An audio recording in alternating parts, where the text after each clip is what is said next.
Yeah, it's like, yeah, it sucks. Like, I don't care. Just stream it. Just go. just do it. Just go YouTube. All right, we're live. Woohoo! Thanks everyone. This has been like what, a few months in the making. I can't remember the last time we talked about Mass Effect on here. But thanks for coming by. Here we got James the Doctor and of course UDP, new and improved UDP, upgraded and fully realized in his voice actuated self, whatever you want to call him, with his new headset and microphone.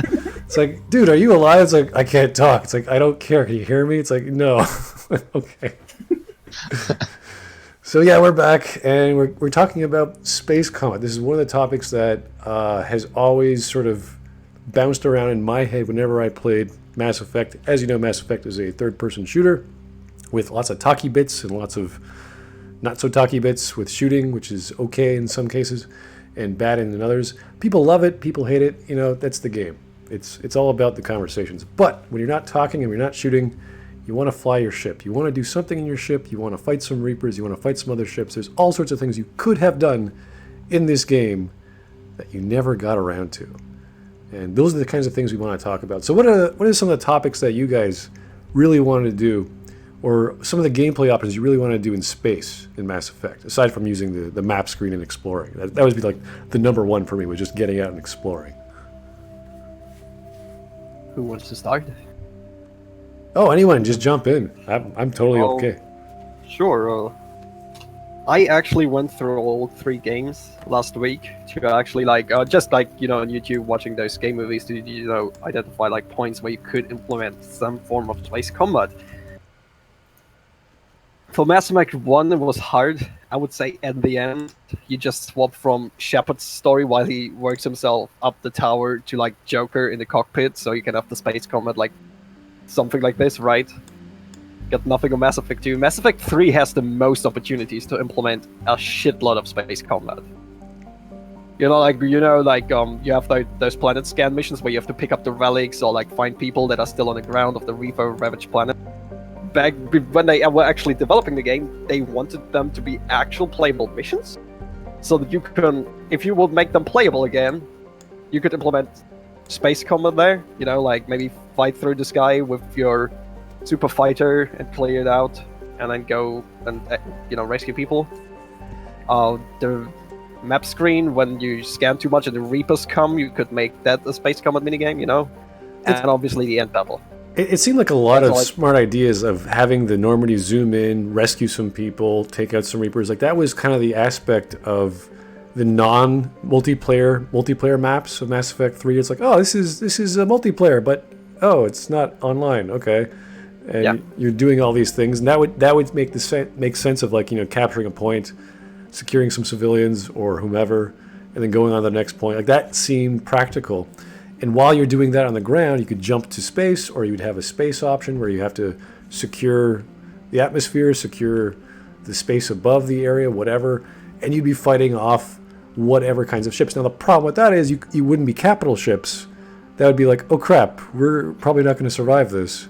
So it would have to be another version of Reaper ships that we could actually fight. I don't know. They never really introduced too many other Reapers that were of fightable size. Like once you go up against those capital ships, it's like, okay, something's going to blow up, and it's probably going to be us. And they never really started scaling that down. Say, hey, we got shields, we got weapons, we can attack that thing. And they never really got to that. I was kind of sad about that. Like honestly, one of the things that I would personally like there was you had the probes in Mass Effect 2, right? If you remember them, the Reaper probes, the one that attacked you when you started the suicide mission. The Oculus? Yeah. Oh yeah.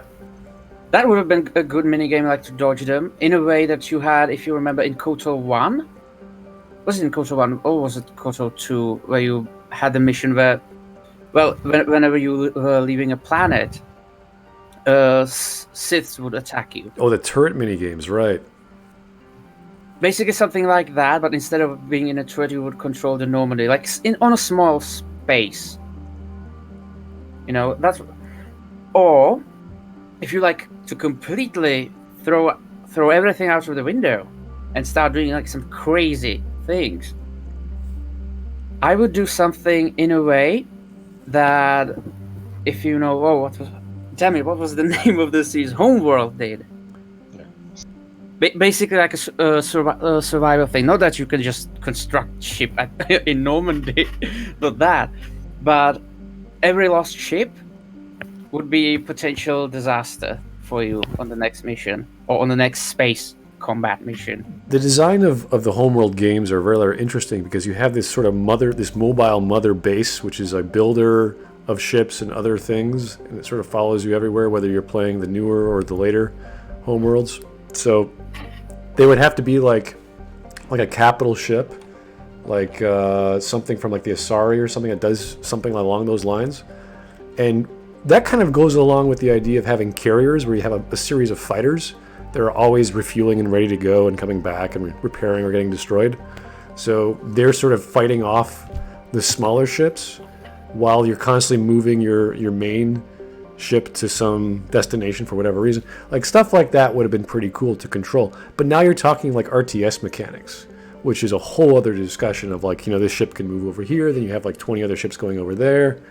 And you're really talking about micromanaging space than combat. When I was thinking of space combat, I was thinking like the difference between, let's say, TIE Fighter and Endless Space 2. Like you're doing something on a 4X level, or you're doing something on a very micro-specific ship level. And you could go at any scale from one end to the other. And I always wanted to see something aside from just the map, which was good for exploration, because that's what you wanted in Mass Effect 1. You wanted to explore. There was a big world you didn't know about, but now you know what we don't have time to explore. We don't have time to start looking up relics and going, oh, look at this. It's a Prothean relic. Hey, how many people did we lose this minute? About 2 billion. Oh, okay, that's all right. We got time to kill. It's all right. It's one of those things where, what should we be doing? Should we be exploring, or should we be fighting a war? Should we be having a vacation or shore leave, or should we be trying to save as many people as possible? So I thought it made more sense to do things on a larger scale with ships that were really big, doing big things, as opposed to falling on our ass in a fish tank or whatever the hell Citadel DLC was all about. Oh, and about KOTOR, I thought that was interesting you mentioned, because KOTOR experimented with some gameplay styles like, what the hell is that mini game? The racing mini? Like, it just did not... Yeah, the mini game. Swoop racers! It was like mini game. It just did not quite fit. I guess BioWare was not good at doing that. They were good at doing the storytelling and some of the lightsaber stuff, but... Some guy played Wipeout. I don't know. I think they were inspired by the Phantom Menace, and they were like, "Okay, we gotta get some racer game in here." And you're like, "No, that's dumb. There's no reason." So they had like I'd say the third section was probably the worst, actually. It was odd. It was just this odd jump in gameplay. You're just like, "Why am I racing? I don't."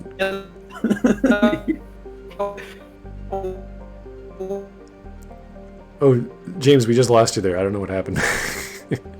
You sounded like Legion for a second. But, I guess the way I would do it would be one of, because we're defending, we're trying to defend the systems, but you need to give the sense of, you've only got so many fleets, you've only got so many ships. So when you go to places, you kind of go, right, what fleet do I want to assign to into this location? What places do I want to defend? And you can't defend them all. Either way, the Reapers are going to be gaining something from, because you can't defend everyone. So when you go into battle, it's kind of like, what fleet do you want to assign to it, which admiral do you want to assign to that fleet, which then give them tactical upgrades, and then they kind of have a bit of an RNG factor. And it'd be a nice simple kind of, okay, you're here, this place is defended or it gets lost, and then that affects how that would actually give the Reapers more fight, or you would encounter them less, or they'd be less powered in later missions, so they actually affect your later operations and your later missions in the game. That would make a lot of sense based on your playthroughs of Mass Effect 1 and 2, based off the races you save. Like if you save the Rachni, they'd have their own special ships and their own special defenses and bonuses, so that they'd be really good at ground warfare, or they'd be really good at being stealth. And this... So essentially, a la Mass Effect 1, where you get to decide which fleet survives. Yes. Yeah, basically. But like on a bigger, grander scale. Yeah, you're actually assigning fleets, and also as well, you're listening to the distress calls of every single colony. It's like, you've got 5 distress signals, but you've only got 3 fleets to, and you're like, I have to send people, I have to sacrifice people to die. It's like, what do you want to say? 3 has to have that already. I am pretty sure there are missions that you can ignore where people then die. Yeah, So- but it doesn't affect the gameplay. So it would basically be the war table from Inquisition. Yeah, but no, like actually you better. already have the galaxy But map, actually, right? the one that mattered. Yeah, there's so many ways to Actually, do it's this. implemented in the war table in Mass Effect 3, right? You go in there and you don't just see like the galaxy map from the multiplayer, well, you can actually take like a region of the galaxy like a multiplayer, but then you don't play multiplayer, you just play like some space game.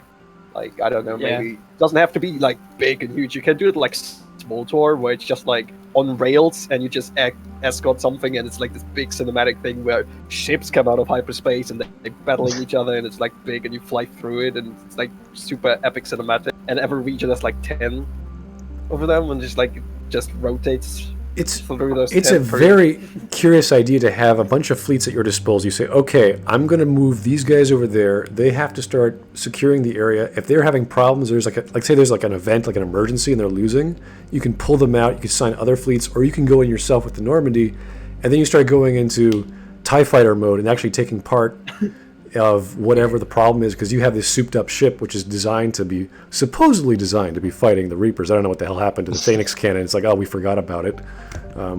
Just a weapon upgrade we've had for 2 games now that sort of works. We think, BioWare went D&D on the Normandy. D&D. Wait, I'm pretty sure we shoot that at least once in the end battle. No, we don't. this amazing cannon, let's rip it out. Yeah, okay, thanks, Alliance. That's really helpful. Oh, sure, it's in the end battle. No, Oh, the only thing that you see is the disruptor torpedoes being used. You never see the Phoenix cannon used at all. It's just the second game, and we see the Phoenix missiles on the ground, which is, I don't know what the hell they were thinking of. It's like, oh, let's take an idea and just play with it because it has the name Phoenix. You're like, no, that's dumb. It's the dumbest thing you could have done. It was the most worst thing for lore in terms of, hey, we actually have a weapon that can penetrate Reaper shields. Oh yeah, let's make it a torpedo. It's like, why? No, it's stupid. That doesn't make any sense. Yeah. So It's molten uranium being fired and you're going to stick it in a missile. it makes yeah, okay, there's someone in lore when we're like, hey, you know what'd be really good if it was a company who made it and they're called Phoenix. It's like, no, that's stupid. It's like calling uranium a brand name. It's like the uranium weapons manufacturer, and you're like, no, that's not how this works. It's because they're part of the arms division and it's called the blue octanium. The unobtainium material that no one can get a hold of until the 3rd game, and then it's commonplace but doesn't work. They diluted it so much, everyone bought it up and it's like, sorry, we can't make that product anymore. We have the light version though. Well, that could actually be an assessment in terms of resources, because resources are scarce. But like, you can use the Phoenix cannon so many times. Because it literally is molten metal, tungsten, and other alloys thrown in there as well, isn't it? So, yeah. They'd have to make a 3rd weapon. They'd have to make some sort of like hybrid weapon, which is like, okay, everyone needs Phoenix, and then we run out, and then we have to have this lore explanation why they can't, and then it has to be just as effective but mass-produced because it's the end of the world, so we have to give it out. I suppose that would be the lasers, but obviously lasers are going to be very close. Oh, lasers! Let's talk. That's a whole other topic. Oh, lasers! Lasers in Mass Effect don't even get. I mean, they get the stupid treatment of whatever the hell happened in Mass Effect 2. Suddenly, lasers are now bolts that Blasters. blaster bolt. I don't know. Some stupid Don't idea. Don't derail. It's ridiculous. Jesus Christ, Mass Effect 2, I love that game, but come on. Yeah, the Guardian lasers, which were basically the concept of knife fighting in space. Like, that would have been cool. If you were knife fighting with the Reaper ship and they also had lasers, and you have to be at certain distance because there's really no point to speed if you're going to, lasers are attacking at the speed of light. So you have to have like some serious objects like moons or asteroid belts or something you're weaving through, like TIE fighter style. And you're also trying, because I guess maybe you don't have full engines, or you don't have full energy, you don't have full shields, so you constantly have to be evading. So you have to have power the way that TIE fighter does. You'd be junting power into weapons. Okay, let's do Phoenix. Okay, that takes out a lot of juice. So you get a blast, and you have to wait 30 seconds for it to recharge. Or you have constant fire like lasers, which overheat slowly while you're dodging and moving, while you're hitting one area of their hull. So that would imply this whole giant, 2-kilometer object of a Reaper hull, and you'd be like attacking all parts of it and heating it up and dodging meteorites. Like that would be really heavy duty level of just meteorites and this massive blast cannon from this 2-kilometer giant ship that's just trying to kill you, and just like getting rid of all your defensive cover, and you're just constantly flying, and Joker's doing all these things. You know that conversation that Joker was having with himself when he's on his own little mission on Mass Effect 2, where all the engines are blowing and the backup power is coming in. Like, you want to hear stuff like that from the lore of like, hey, we just ran out of our fusion core, boom, we have to use our hydrogen tanks now to fuel our shields, doing all these things. That's the kind of stuff I wanted to see, like actual ship battles, because that's what's happening. It's this giant ship battle at the end of the game, as opposed to a big cinematic, which may or may not, for some reason, kill a Reaper, but you're not sure exactly why, because of your score is high, and it just doesn't make it. If you have the right equipment, let's see it. If you don't have the right equipment, let's see it. Not, oh, my score is high, I win. No. Yeah. And the good thing about this is, right, when we identify what ships have and haven't for like gameplay opportunities, right, it just perfectly fits the narrative, and you can tell the narrative around that, right? Okay, so the Phoenix cannons do not work anymore because when we retrofitted them, the Normandy, it just completely broke. So now you have those other things. You can put that into the story and maybe reacquire them or fix it alongside the story. So like the space battles are not just a gimmick; they are actually part of the story. Yeah, like the way that UDP was mentioning, like you assign a entire fleet to a station, to a target, and they have to capture that or secure it, and they could have problems. They could have not enough power to do it. They could be ill-equipped. Like you could send the Asari dreadnought, and it's not good for close range because it only has limited fighters. But you send like the Alliance fleet, they have a lot of corvettes, or the Turian fleet, like they're good in general. So that there'd be like fleets specific to certain tasks, but you have to assign them to other tasks. So you have to micromanage. Like, okay, I can't do this guy because he's busy fighting a bunch of 2K warships. But I gotta fight some Spider Reapers or whatever, and they're in space. Okay, throw the Asari at them. They get destroyed. So you're like, oh crap, I gotta go save them. So you have to go send either the Normandy or some other ship, and you then target specifically a space battle, and then that secures an area, and then you have a ground battle, then you have your normal story-based mission. Yeah, exactly.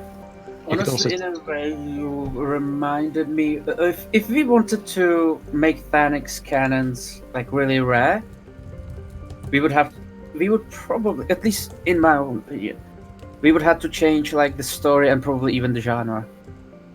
But I'm influenced mainly because you reminded me of Battlestar Galactica with it. That you would basically be like protecting the fleet, and you had only limited ammo for the Phoenix cannons. So basically, like you would make Phoenix cannons into nukes, basically in Battlestar Galactica. That you have like really small amount, and it'll be basically just last resort. I think, and if you like lose some ships, you will basically have, because I also played what was it? Yeah, Battlestar Galactica board game, and basically when you lose a ship there, you have like a chance that it'll be just people or one of the resources, and then you could basically also order like other fleets. But that depends on the genre, because that would probably be, I think we talked about the first stream, that would be like plan B, the hiding from the Reapers. Oh geez. Yeah, I mean, like, you can technically build that in, that you cannot use the Phoenix cannons a lot, or a lot of ships don't have them, because when you look at Mass Effect 2, right, there was prototype weaponry, and in Mass Effect 2 we had a lot of time to do shit, so we were able to just farm all the, the materials to build one of those prototype cannons and fire it. But now it's war, and I don't think you will have a shitload of people going around space farming ESO and whatnot. It's like, I was like, we have infinite ammo because we still have like hundreds of people going around farming ESO. I don't think it was that's happening with what, the 6 Reapers. months? The difference was 6 months, right? Yeah. Yeah, so eventually you could definitely build it into the story that's like, we don't have ESO anymore, so we cannot We lost fire the that. second fleet. What was their task? Farming ESO. Damn it! The most important resource. Well, considering we already strip mined the galaxy in Mass Effect 2, there's nothing left of Exactly. You can actually use that as like a small nudge to the players, like, yeah, come on, you know it was too overpowered. We knew it was too overpowered. Let's just say we farmed all the ESO. Yeah, instead of at the start where they bring Shepard to the committee, instead of talking about the Reapers, they will be talking about him stripping the galaxy of resources and him just stealing everything. That would have been an awesome point. It's like, Shepard, you spent a good few months just mining resources. What the hell were you doing? And he's like, we're fighting a war. We need resources. What are you talking about? And they realize that, I guess you were planning ahead. No shit. Like, that would have been awesome. Because it was such a stupid element of the game, and players did it anyway. And they would award you. They award you for doing stupid shit. It's like, thank you, game, for acknowledging your stupid game design. And I did it anyway because I love this thing. I was like, okay, fine. I guess that's what Mass Effect 2 should have done in terms of getting blueprints of technology design and assigning them to which race you want to give them to, and then that would give them those pieces of technology, whether it be defensive or offensive. It'd just be nice. You know and what? simple. Let's expand on the fixing Mass Effect 2 thing. Since the council ain't helping us, we together with Cerberus are setting up material points in the galaxy where we farm all the materials for.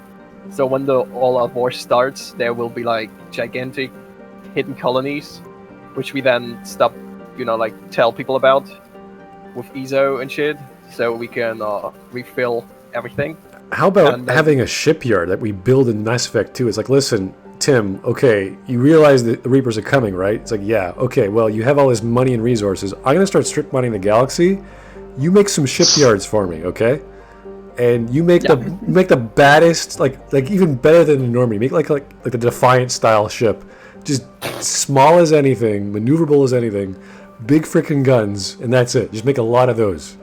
Just engines and guns. Yes. That's all what you need. Really fast, really powerful. That's all you want. And you can use those to use them for space battles. Not the fleet that you built, but like you have the shipyard and now you have to defend it, or something like that, right? You reveal it to the council that you have this one, and you have several of those, and now you have to defend them or something like that. It would be a pretty political event where you come in with your own little fleet of like elite Cerberus marauders that just blow anything out of the sky because we have all the tech. So when they come into the Citadel and the Reapers are coming, it's like BAM! It would be like John Sheridan with the White Star fleet, basically. Right. Well, that was more Delenn and Karsh, really, wasn't it? You just got given it. But anyway, that's a technicality. Yeah, they introduced the White Star Fleet out of nowhere. It's like, where did this thing come from? Like, exactly. That's what you want. You wanted an event like that. If you're going to be fighting giant spaceships, hey, guess what? You need a weapon and you need an avenue to actually fight giant spaceships. So maybe make some your own. Maybe make some guns that actually work. Like, that would have been basic combat tactics. Like, hey, we need actual opportunities to create combat scenarios. It's like, yeah, do we have guns? No. Do we have ships? No. Well, what are we waiting for? So, well, technically, all they had, all the materials that Shepard got in Mass Effect 2 went towards the Andromeda initiative. Oh, don't say that. And the quality that of the resources. Explain where they got the higher technology from. It's like Smut said, they just built like the Normandy but on steroids. In this case, they just said like, you know what, fuck it, we built something where we could get fuck off with. That would be awesome. We need help. We're in trouble. Well, what about all the resources that I get you? Well, they went towards Andromeda initiative. And where did that get us? Towards the death of the franchise. Oh. Okay. Like every I think Jean Garson was actually dyslexic. I think she was supposed to go to Albuquerque. We're going to explore new frontiers in another galaxy. I was looking at her like, are you crazy, lady? Do you know how far away that is? Why would you ever want to do that? No one's been doing cryogenically frozen people yet. It's like, yeah, we can do it. It's like, no one's ever made this engine before. Yeah, we can do it. No, you crazy? As I said before, Mass Effect Andromeda, half the shit that they do in the game would actually work if they just put it like 200 or 300 years after Mass Effect 3. And like half the technology would probably exist by then, and like half the lore would be like, yeah, it makes sense. It's kind of funny, if you wait a few hundred years at that level of tech, how much faster would your engines be? How much more powerful would your weapons be when you've invented like even better weapons over the course of a few years? How would the course of 100 years? Like, look at what we have the past 100 years, and we're still using slugs at not even light speeds, or not even close to light speeds. We're using it some like supersonic speeds, maybe twice the speed. Not that fast. These things travel excessively fast, and we're throwing little pea shooters at people on the ground. And the slugs of the dreadnoughts, what are those things? I'm trying to remember the size of those guns. About a meter and about a kilometer long, and they fire at like 4,000 meters per second. 800-meter mass accelerator is capable of accelerating one 20-kilogram slug to a velocity of, 1.3%. How about 1.5%? How about 2%? You know how fast that is? That's almost double the speed of what it could do. Like, that would take maybe 4 years to develop if they just went into hiding or whatever. It wouldn't be that great change. It would just be a bigger engine to fuel your payload to fire faster. So, like, there are ways of getting around Reaper tech without Reaper tech. So, I can imagine every ship. Imagine those Marauder. Someone in the chat called the Marauder Shields fleet. Imagine every one of those ships had like an ED on it. So you'd have like all this networking tech. You'd have shield tech from the Quarians. You'd have whatever kind of new tech we develop, or if you want to go the Thanix cannon, you can. Like, it would just be this killer ass little ship, and we'd make a lot of them really quickly. If we can collect palladium to fix our scars, which makes absolutely no goddamn sense, we can make a ship out of palladium, and it could fly just as fast as the Normandy. Dude, honestly, if we want to fix it at this point, Mass Effect Andromeda exists, and they clearly have tech that wasn't even developed by the time Mass Effect 2 and 3 hit. I am pretty sure we can create fleets out of nowhere just by saying it. Well, yeah, they can create troops out of nothing that spans the Empire's reach in terms of Star Wars. How big that freaking fleet was, the First Order. It's like where'd this fleet come from? Andromeda said it's possible, so there you go. Well, Andromeda's another. I mean, on the dark side of the moon, we had a giant space station that was building a fleet of giant ships of experimental tech that we haven't tested yet. It's like, okay. It's like, how the fuck do you build a second Citadel station? Like, I can see, like, post Mass Effect 3, where they rebuilt the Citadel station, they somehow get the tech, they understand how the Citadel is built, so they can build another Citadel. I can get that somewhere. But, like, how do you build a Citadel before actually knowing shit about the Citadel? It's like, come on, guys. I'll be jumping probably to another universe, but they probably asked the replicators to just replicate them. They found the Stargate. Please, can you do this? Yes. They essentially found a Stargate with the Geth, who jury-rigged 3 mass relays, okay? And suddenly the replicators come in because we weren't expecting special forces. Like, how do you even jury-rig a mass relay, let alone 3 of them? But hey, let's use that data from this Geth contraption that no one ever heard of before.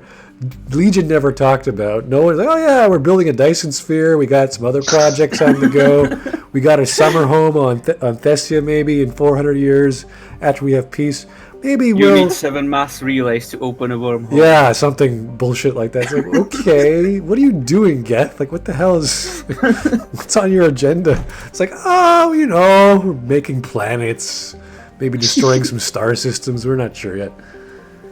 And wouldn't it have been awesome to get their fleet? Because we're controlling... if this is the idea, we're controlling fleets, and we go on the Geth mission, and we actually save their dreadnought. They have the really cool whatever lasers that are way more efficient than ours. And they're just efficient at everything. Yeah, dreadnought. Yeah, it would be this awesome ship that's really bad at ground battles for whatever stupid reason, because they're not good with organics, because they're machines, so they don't understand it. Like, we have to give them some weakness, so make them, okay, they suck at organic fighting. So you could actually say that the Geth would be vulnerable to Reaper hacking, and if, let's say, you use the Geth to upgrade your fleets with, like, basically you can go like full Battlestar Galactica on you, and the Reapers just literally turn off, and it's just like, phew, oh, right, they're all dead now. that would You basically log in into the Geth platform and enable slave mode. Well, if you want to play with the ending theme of artificial life will always destroy organic life, you're like, oh, yeah, there's an example of just destroying an entire fleet. It's like, oops, we should have learned our lesson. Like, you'd think the Geth would be like this amazing hack machine expert, but it's like, no, the Reapers can take them over like nothing because they're all machines. It's like, oh, right, smart.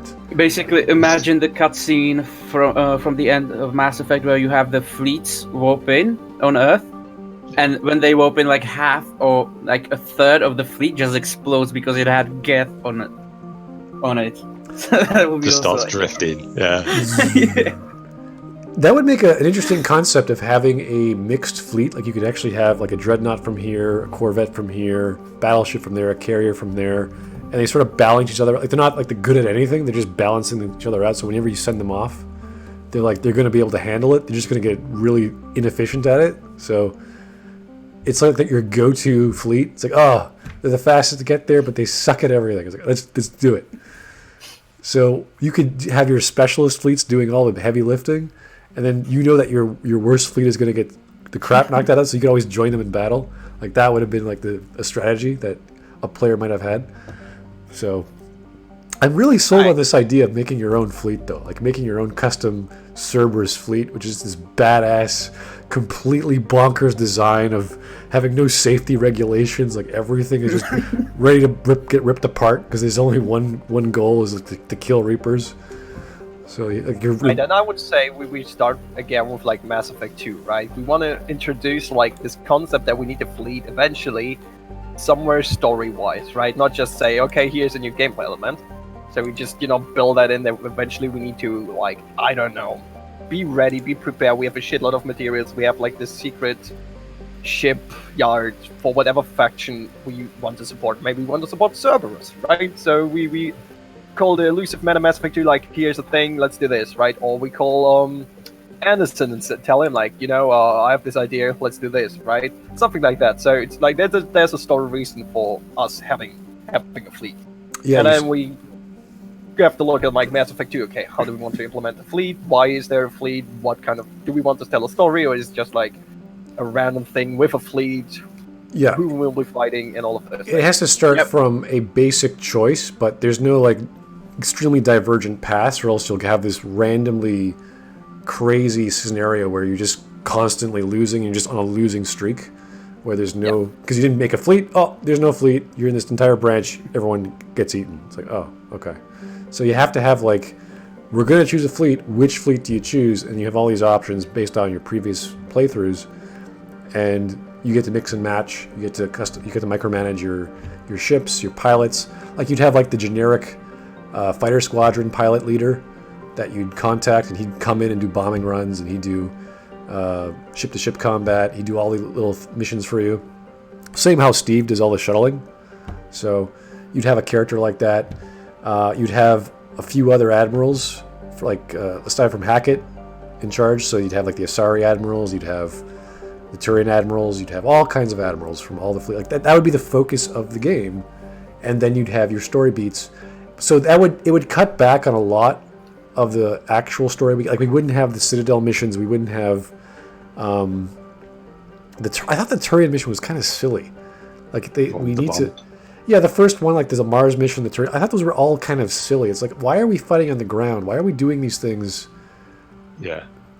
Well, there was the Palavan. There was actually an entire story arc planned for the Turian homeworld, which the Moon one was just the first part of, but they never got to completely realize it because time, and there was like a lot of like flying around in there. It felt silly because you had to like give the Primarch some like boots on the ground solution so he can give you a bunch of spaceships. You're like, are you like, what the hell are you doing? How do you not have manpower to fight some ground battle? But you need me to go run and fix a telecom tower and work a turret. Like, what the hell are you doing in space, man? You have ships in orbit. Blow this shit out of the ground. Who cares? So I found that whole arc just a waste of time. And if they just cut that crap out, keep the 2 missions which we know are good, the Quarian arc and the Krogan arc. Keep those 2, and have everything else be multiplayer with fleet assignment, and you actually see the war map. You see the regions of space. And as the game goes on, all the regions you were saving are now just getting red and more red, because you can't stop them all. It's just this inevitable thing, which is kind of the point. Unless you actually played the other 2 games, and you have technology, and you have ships, and you have the resources to actually fight these guys. Like, that would have been the point, I thought, of the series. To actually build up stuff. Hey, we're fighting a space war. What do we need? Well, you know what? I think Zaid Masani is perfect for this mission. He's a guy with a gun, and he doesn't take crap from anyone. He can be awesome, badass. Like, Tim, 2K spaceships, innumerable amounts, billion-year-old gods. Zaid Masani is a badass. Not the right guy, not the right tool for the job. Maybe think a bit bigger. Like, make a fleet of ships to fight the other fleet of ships coming at us. So technically, I'd say you destroyed more in Mass Effect 1 and Mass Effect 2 than you built up. Technically. Yeah, that's true. because well, I'm taking like everything. Like you just didn't just for example, like the Citadel was really damaged during Mass Effect 1. You just didn't steal all the resources of the planets. You didn't strip them at all. Like, really, like, where are you supposed to get the resources? How then you are supposed to fight the big ships? Exactly, yeah. Where are you supposed to get the manpower? Because you destroyed the Batarian system, so they are out. So say goodbye to one of the reasons. Then I don't understand why Turians needed the Krogans on the ground. Like, from what they said, they needed to like relieve their troops, but I don't think like how a small squad of Krogans can stop a giant space laser. That whole plot line with we need the Krogans to do this, so we'll join you in the space is retarded. Like, if they actually had a story where it's like, hey, do we cannibalize the Citadel to turn it into a weapon, or do we cannibalize Omega? Like, take all the resources from Omega. Like, it's basically a mining space station anyway. It's like, okay, well, we'll just say, hey, Arya, okay, we're gonna give you your entire section of the galaxy if we win the war. Can we please use your space station to make a fleet of ships? Like that, like use whatever renegade up the ass crazy idea that you could do, and you'd be like, and she'd be like, okay, yeah, I'll sacrifice my space station if you give me the galaxy. And like that would be a great denouement. Like, do you actually give her that authority at the end, or not? Like, some crazy renegade options that I would have loved to have seen, aside from just killing Morden or. Honestly, we could actually. You said earlier that a lot of the plot points will fall away when we do the fleet thing. Not if like the idea of Mass Effect 3 still right now already is we want to build a fleet against the Reapers. What if we make the fleet assigning an actual core pillar of the story itself, right? So we actually want to build an actual fleet, and obviously the Krogans don't have a fleet, So the actual conflict will be to get the Solarians on board with fighting with the Krogans, so that the Krogans actually have a fleet, and so that they then fight together or something like that, right? Yeah, that's a tough sell because Krogans are just a bunch of dudes with guns. They don't know how to fight in space. I know, but we need to find a way to actually get them off to Junka into space. So we need them for somewhat. So we need to give them some fleet if we want to have that in. And then we can add to the space combat that we have like the ground combat as well, or something like that. I don't know. Imagine Krogan's on a spaceship. I don't know how to fire. Headbutt the button. How awesome would it be? How awesome would it be when suddenly the Krogans actually have a fleet, and it's just like the biggest, most badass fucking piece of crap, but they just can't be destroyed. They're just ramming everything. Yeah, exactly. They just ram the fuck out of everything. I would imagine that, like, if you visit the interior of the ships, half of the things would be just smashed. Yeah, it's like they know just ram shit, and then they have one-time use ships. They just ram into shit, and then they just board the other ship, and then they just figure out along the way how to get off the ship. Honestly, that as ridiculous as that sounds Krogan enough to me to say, yeah, let's build that in. Yeah, but honestly, if you were I had an idea that if you had the Leviathan DLC still, wouldn't it be logical that the Leviathans would tell you like weakness of the Reaper, meaning like structural weakness, not like a I normal don't weakness. know, because the Reapers at this point, aren't they like so far down their own evolution? Would the original creators still know? Well, that's highly theoretical, because because there's a possibility that they totally went off the rails with their evolution, or they just stayed because they said this is effective enough, so we don't need to evolve anymore. I think it's kind of safe to say a lot of the DLC from BioWare in Mass Effect 3 was probably not the best idea. So it just created more confusion. Yeah, the Leviathan's one of the. It was one of the worst ideas I've seen to fix a problem that didn't fix the problem. It just, we need to make another. Yeah, it should have been part of the main game, if nothing else. If you really wanted, make it part of the story, so it can be somewhat integrated, but not as. Yeah, providing a backstory that doesn't solve a problem is kind of. Yeah. It's kind of retarded. I don't know why they would bother. It's like, hey, you know what? The Reapers came from this. And you're like, great. What are they doing? Nothing. They're doing nothing. They have the ability to rip these guys out of the sky with their minds. Like if you're watching Babylon 5, like the Shadow War, where telepaths can pretty much stop shadows in their tracks while everyone can blow the crap out of it. Like, that's a really big game changer. And what happens in Mass Effect 3? Nothing. That's another thing as well, that we need to understand that why would the Reapers be utilising ground forces, and there need to be some kind of weapon that would give the Reapers pause. But then you can also tie that into maybe there's like a side effect to it if like you keep using it too much. Like it might detonate into like some kind of micro singularity. Then you can also tie that into the whole the political side of things, of just trying to keep the factions in line with one another. Because if you, let's say, you focus too much on the Asari, or the Turians and the Solarians might go, like, you're not defending us, you're not giving us anything, so we're going to start pulling our resources away from you. And basically like XCOM. Basically, yeah. And the final battle would actually be the Battle of the Citadel, like an actual defense of it. And that would be depending on who would actually come to your aid. The final, they're obviously going to get the human fleets, but whoever else. So essentially, we would turn Mass Effect 3 into less of a, this is trying to conclude all the previous things, but rather tell the story in a way where we say, okay, this is the most open-ended-esque Mass Effect, because there's just so much which you could choose and change and micromanage.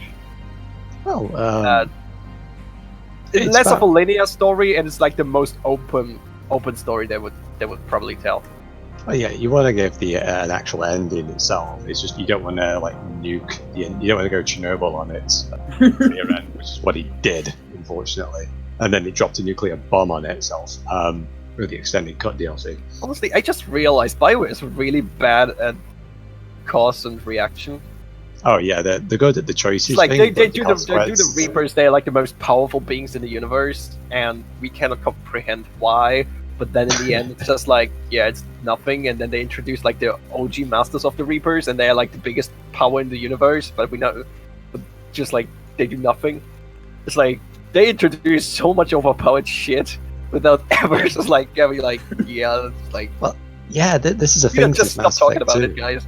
Yeah, this is Just the thing with forget. Mass Effect 2. Like, they added in the collectors, like, oh, the collectors, they're big, powerful, but you don't ever see them hardly ever. The Reapers, they're big, powerful, but you don't hardly ever see them. You find some Cerberus. And the exact same thing with Inquisition.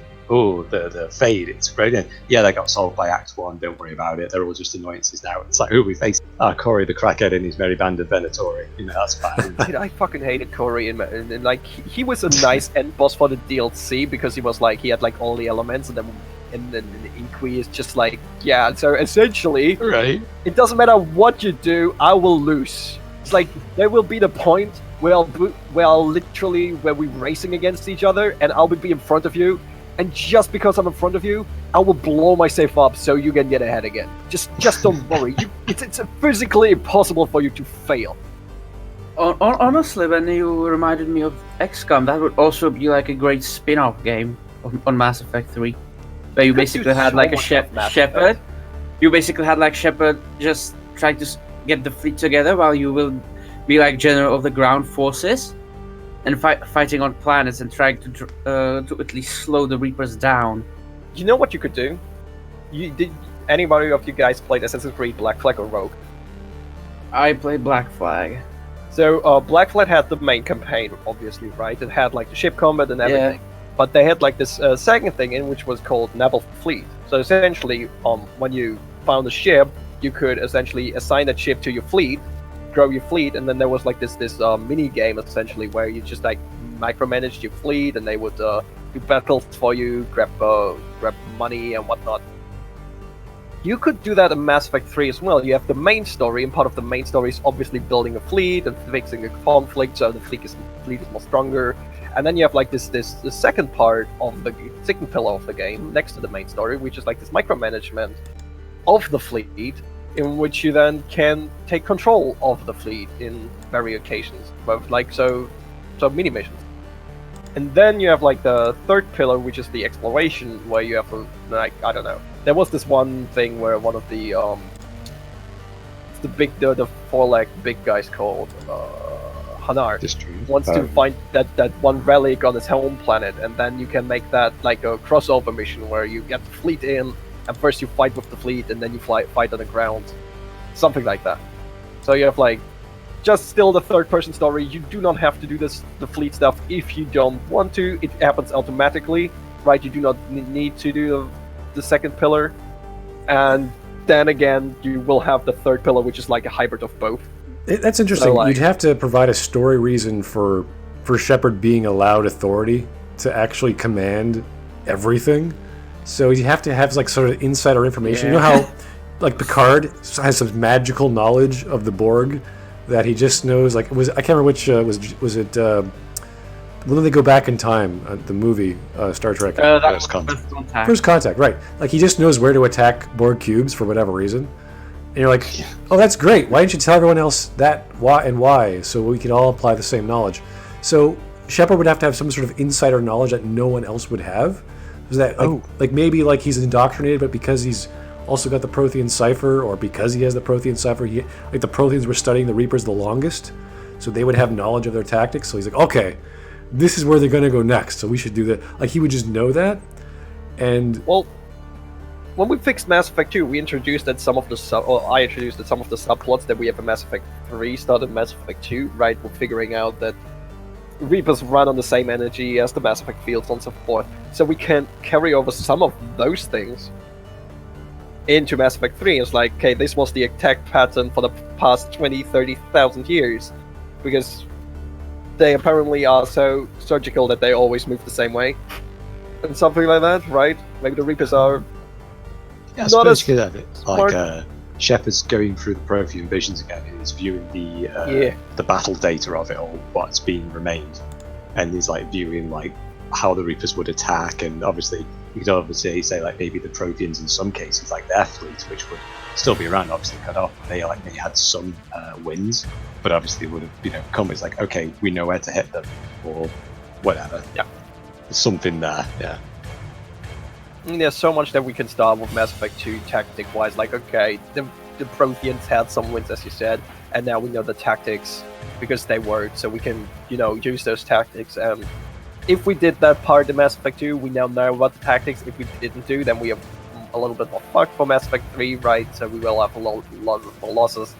Yeah, and so there are a lot of things that you can do that will mix up your playthroughs. Yeah, there's actually one tactic, like as a renegade tactic, you could actually deliberately pull your fleets back and kind of go, no, let the Reapers land on that planet where they're going to be more vulnerable. And then when they're fully stationed ground and they're unloading, you just hit them with everything and just annihilates it, but it annihilates everyone around it. 'Cause I like this idea just because that Shepard is the organic solution to the Reaper problem that they weren't expecting, because they think that organics are always inferior, they're bugs or whatever. But because Shepard actually got knowledge from the Protheans, or was whatever indoctrinated, or whatever mental game you want to play in your story, it's like, oh, we have a human or an organic that does things that we can't predict. Like he's sort of the inverse of Picard when is the best of both worlds, where Riker is playing what is it, fireworks. With antimatter for no reason. The antidote, yeah. Yeah, and Picard's like, what the hell is this? I don't know. Like, he has no idea what's going on. Like, he would be that sort of variable that no one could predict. Like, Edie would be running the simulations. Like, she's like, well, this is probably what's going to happen. And Shepard's like, nope, this is what we should be doing. And it's like, how do you know that? It's like, oh, well, watch what happens. And boom, it happens. Like, okay, everyone, we got to listen to Shepard 100% now. And they should be listening to Shepard 100%. He's the guy who's been telling them what's been happening. So not only does he have the knowledge, he actually has the battle combat information and tactics to say, okay, this is what we should be doing.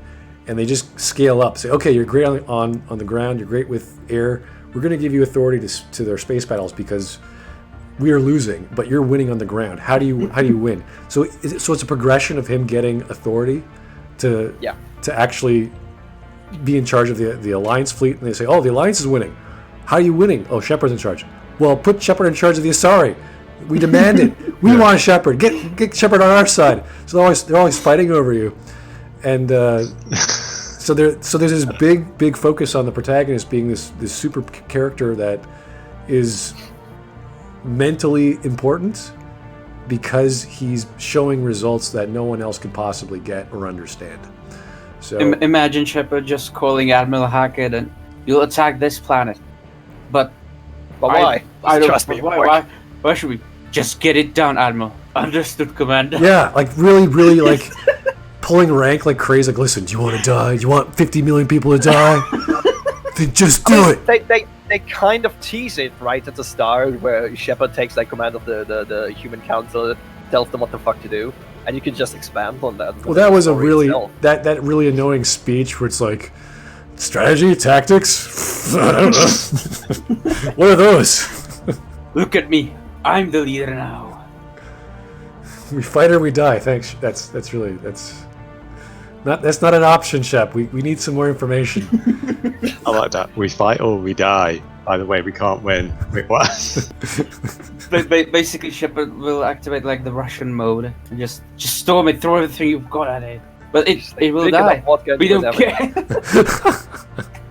You're gonna die or die.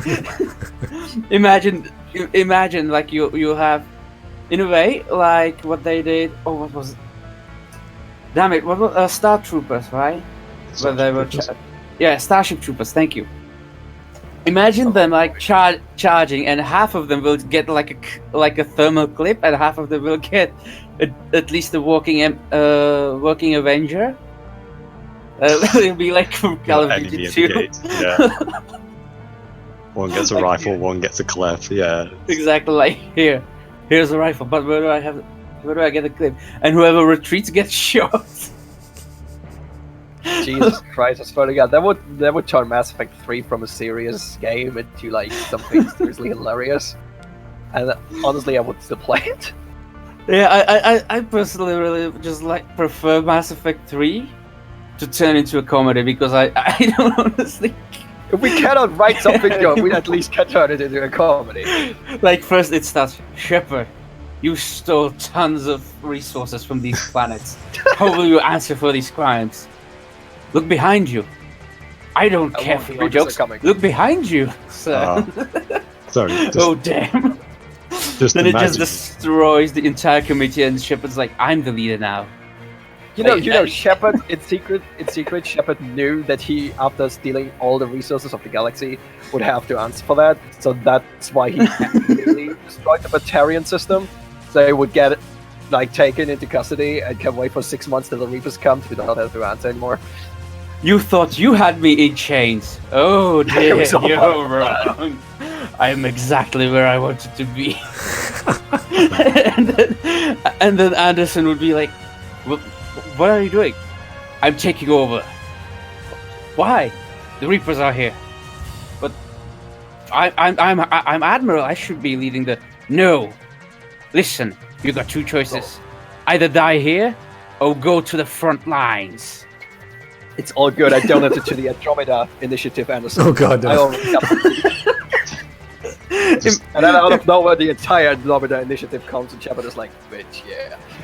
Or imagine them like going into sleep and going away slowly, and Shepard's like, oh no, you're not going anywhere. This border just wakes up everyone, and you thought you were going on a trip? Well, you're going on a trip to the front lines. Yeah, this is the idea of the entire game was Citadel DLC, right? It's just like every mission is just a joke. It's like everything's Like a counselor. meme, everything's a reference. It's like Yeah. it just is this stupid joke of just things blowing up, and all your friends think you're awesome. You want to high five you every 2 seconds. Counselor, have you ever heard of Order 227? No? I'll explain it to you. Even though it wasn't exactly, but like- I'm going by the mainstream. I was Like, thinking of they should do They on it. Rannoch, they shoot down that Reaper, and then fucking Joker comes down, lands the normally right next to Shepard. Goes, oh, did you see that? Did you fucking see that? It's like, yeah, I did. Oh my god! And it's just like popping beers. It's like everybody guys is like, I'm going- like, oh, fuck this shit. I'm going to post this on the net. Like grilling some Reaper. Joker lands the Normandy and takes a selfie. Like, I hit that. Oh, Hey Reapers, get panicked. Oh god. I was going to say, Anyway. like, I think we should do things from the Reaper perspective, but it's like the pyro scene from the. If anyone's seen that, Yeah. it's like that's the Reaper perspective. Like that's how they view things. It's just, as long do you believe in magic just comes on. It's all this candy world that they see, and they're just destroying it. Oh dear. yeah, quite a shift in tone from the main game to the DLC that was provided in Mass Effect 3.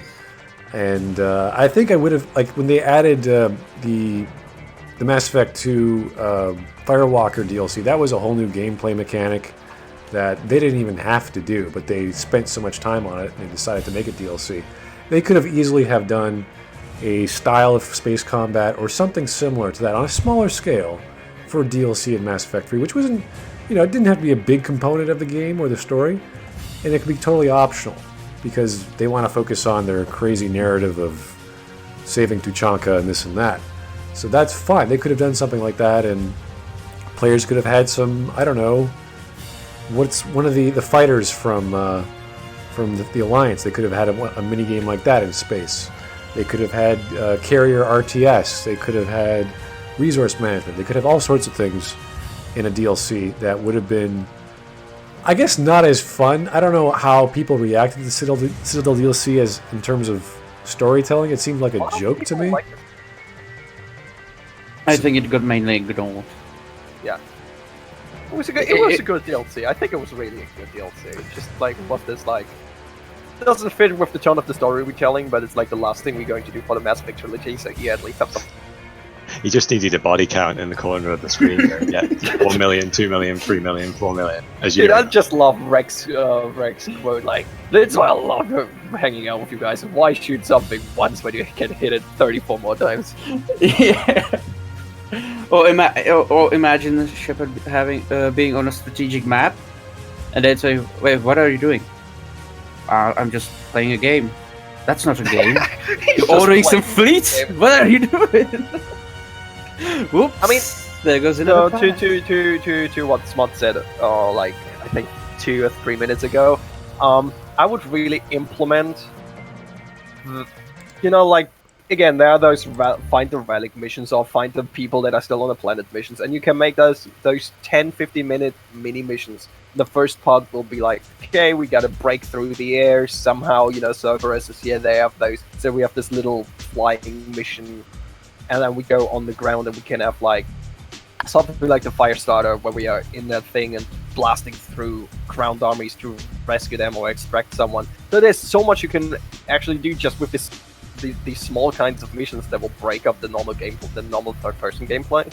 And it's just a small thing, but it just adds so much, because how many of those actually specific missions are there? I think like 14, 15, kind of. I think. Maybe, I don't remember. I think there are like a lot of things that you could scan and pick shit up from, but the majority is just salvage, and are like 13 or 14 things that you actually like are side mission thingies. So just like you just put them on steroids essentially, and then you have like one part of space combat done, which is like the small mini missions. And the cool thing is because it's just on small scale, you could just make 10 different segments and make them maybe even procedural if you want to. So each playthrough will be a little bit different.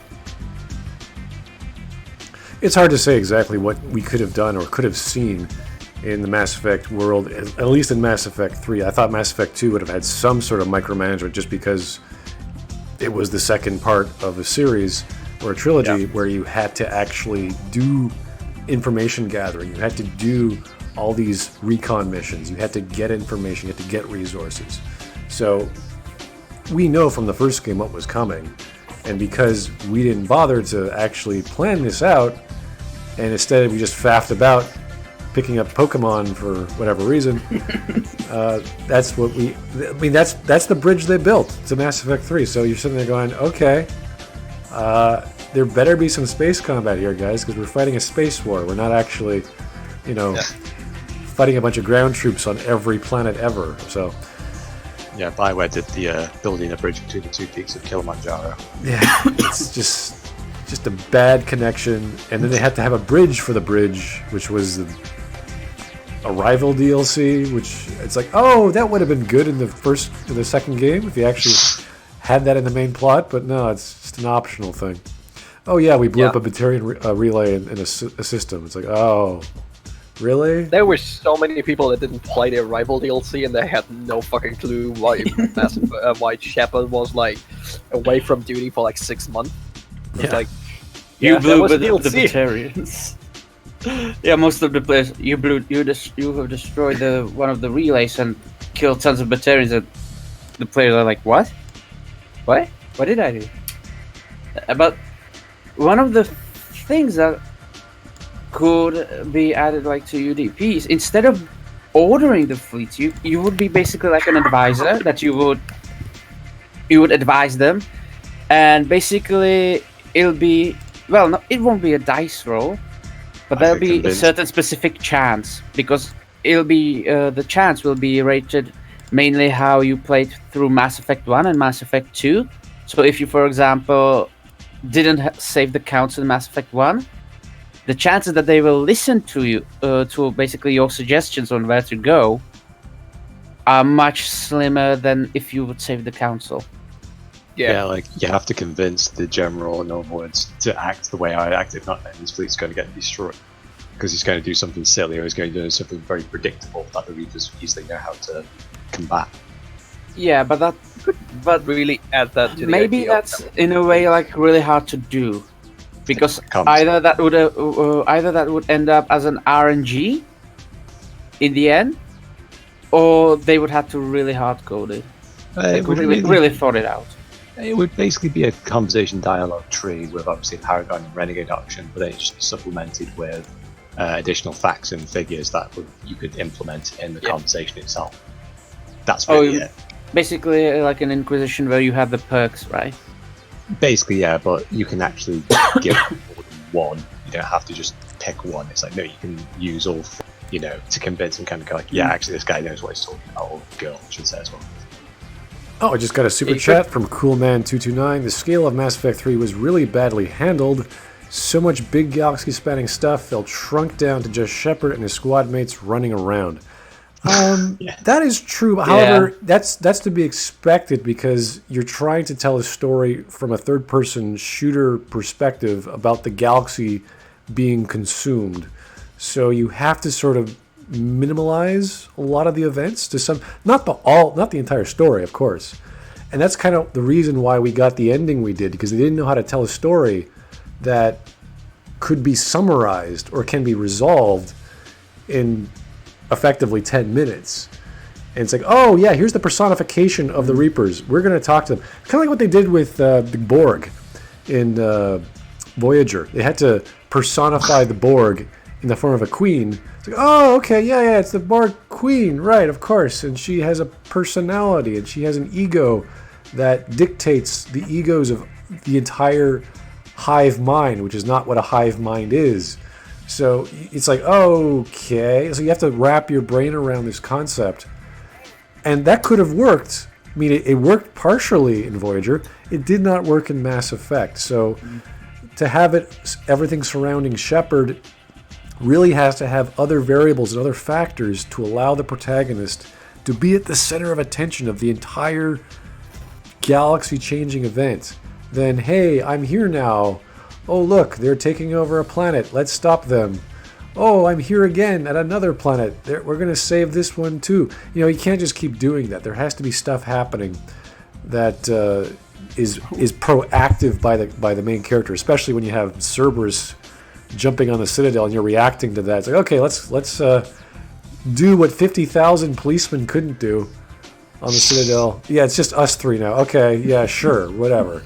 So there's a lot of problems with having the locus of control be on the main character just because they have a spaceship. And it's just like, no, this is not believable. So sadly, that's what happens in the game.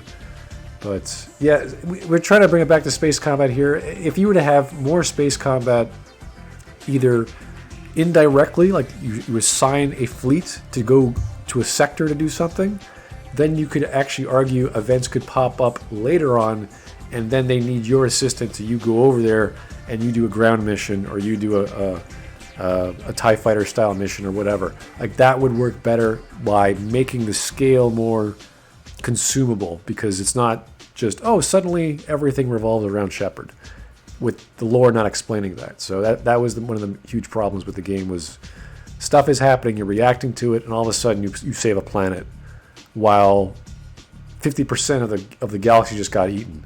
Because as you slowly go through the game, you're just losing. Which it's because you're not seeing the galaxy being destroyed. That's the problem. You're just too busy following around Cerberus, so everything feels incredibly narrowed. You're not seeing or witnessing the destruction of the Reapers upon the organic races of Rachni and Geth. So yeah, it's a bit annoying. That is. Yeah, same with the news broadcasts. They're sort of nice, like the memorial. Like these, they have to figure out how to minimize everything and compartmentalize all the stories so that they're consumable in a believable way after every plot point. So you go back to the Citadel, you hear some news, people died of this and that, all these refugees going here and there, and you're like, okay.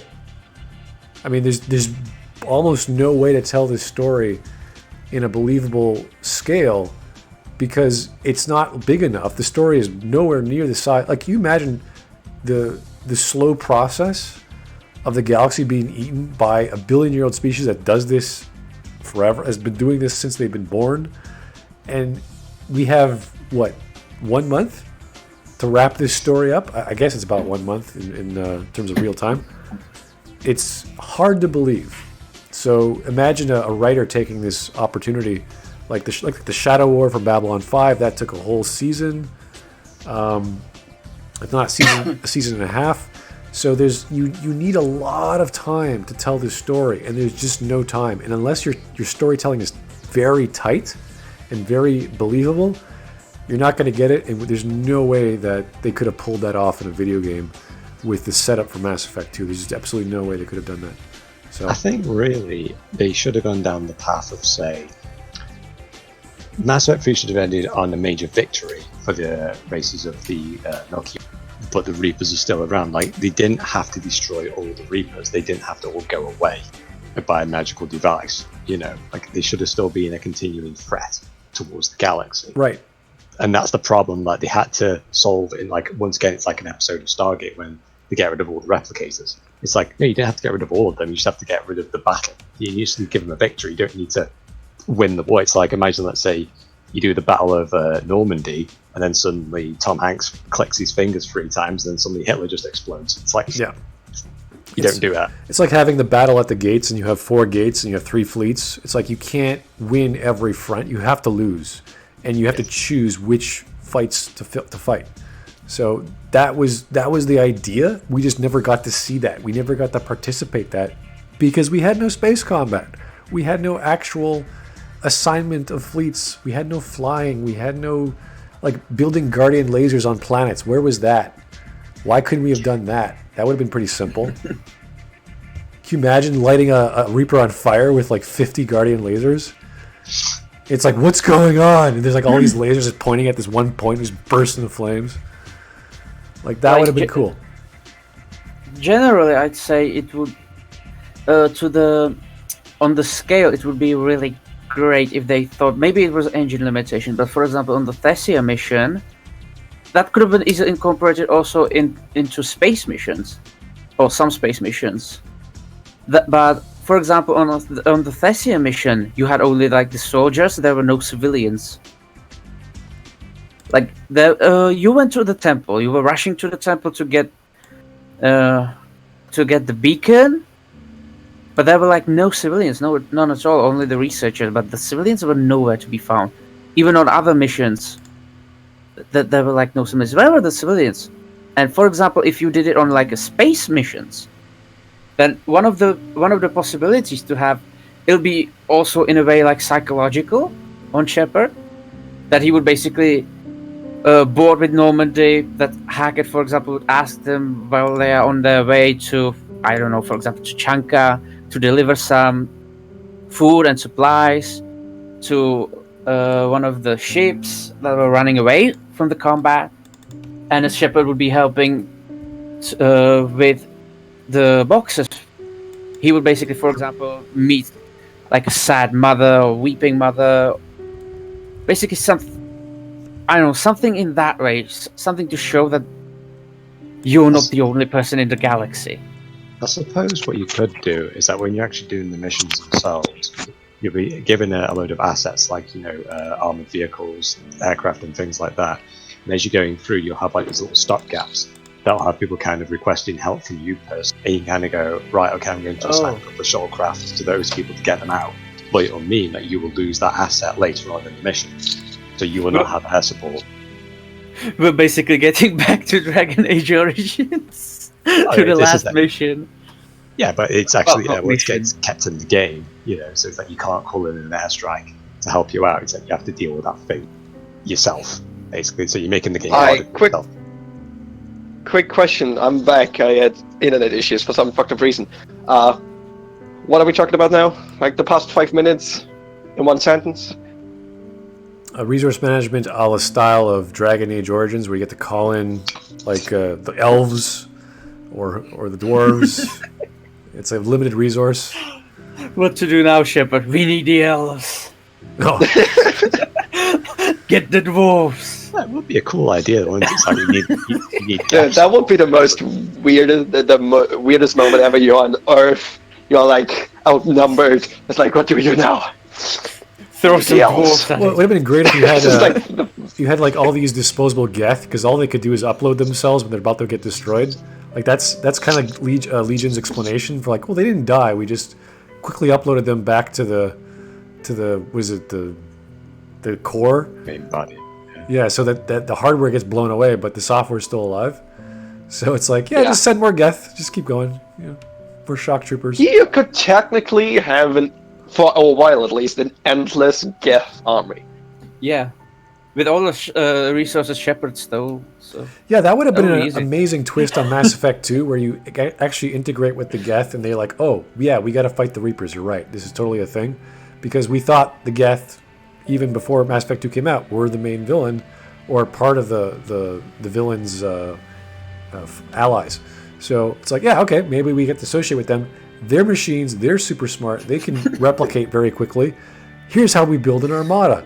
Get some Geth, all these robot friends, and they don't have problems with resources. They don't have problems with money or politics. They're all like, yep, let's do this. And then you show up to the Citadel, and they're like, what the hell is going on? So and you're like, listen, okay, these guys are my friends. I know last time they were the bad guys, but okay, just like, keep up, okay? So, it all started last time when we blew them up. I found this other Geth, and this is why they're fighting with us now. I'm sorry. Everyone on the same page. I'm sorry. I'm getting also back to the comedy, but why? Imagine basically a mission where you would be as a Shepard, you would integrate with the Geth, and when you leave out, like the last sentence before you leave, and the download or whatever is finished, or the setup, Shepard just said, "I'll just make one small improvement." He gets out. And what did you do? And suddenly he basically uploaded himself. He made a copy of himself and changed every Geth to be like him. That would be awesome. So imagine if like Geth was shooting his rifle, and he will say, for example, "I'm Geth Shepard, and this is my favorite rifle on the Citadel." Just die. That would be... Seriously, Mass Effect 3 is so good slapstick comedy. Like, Smut, the scene where he just he comes with the Geth fleet and he explains it to the council, and it keeps cutting back to the Geth fleet, and they just keep popping in. Like, shooting advertisements. So it's like, it just keeps popping up more Geth ships, and then the council's like, where the fuck has he got this fleet from? It's like, pop. It just keeps ships keep dropping in while he tries to explain to them they do not wish you harm. I know this is a ton of ships, but just go on. We've got the N7 logo on there. There's a little bunch Shitload of Geth ships with it. Oh my god. They'd be the meme machine. They'd be constantly referencing everything Shepard's ever said. I have to go. When he integrated with us, we saw everything from him. We have all the memes. Like Admiral Hackett would be. I keep asking your Geth friends a question, but all they keep saying is, "I have to go." I don't know why. Explain it, Shepard, to me, please. Yeah, that was this running gag where we kept hanging up on this one guy. Yeah, you'll get like 3 calls, one from Hackett, one from the council. The council will be like, "Hey, we're contacting the Geth to ask them to help us on these specific plans," and they just keep shutting us down. What is that? What did you do? Well, do you remember the Mass Effect 1? I shot you off so many times. I said to myself, well, it's time to repeat. Yeah, it was fun. I had the chance to do it, so you know. And like elusive man, yo, what are you doing? Well, I'm just playing with Geth, but I want to control the Reaper. Stop it. Well, I don't think so, elusive man. Shuts you off. Yeah, kind of like the Rex and Shepard hellos and goodbyes. Just they say it the same, only like 50,000 times within a second. We have communicated every possible Shepard conversation in the past 2 minutes. We could possibly. It's like play it back. It's like every single hit that he's ever said. Legion sacrifice would basically be him going, "I'm going to punch the reporter in the sky now." Oh my god, you can make a joke, you can actually build in a joke if you would remake Mass Effect 3 with the Shepard VI, and at the end one of the Geths just tinkered with it and just programmed like all the quotes and all the memories of Shepard in there, and suddenly the AI is not shutting up and just doing poses and everything in a loop, like thousands of quotes. Like also one of the sub-programs of Geth would be whenever they see a reporter, they will really want to punch it in the face.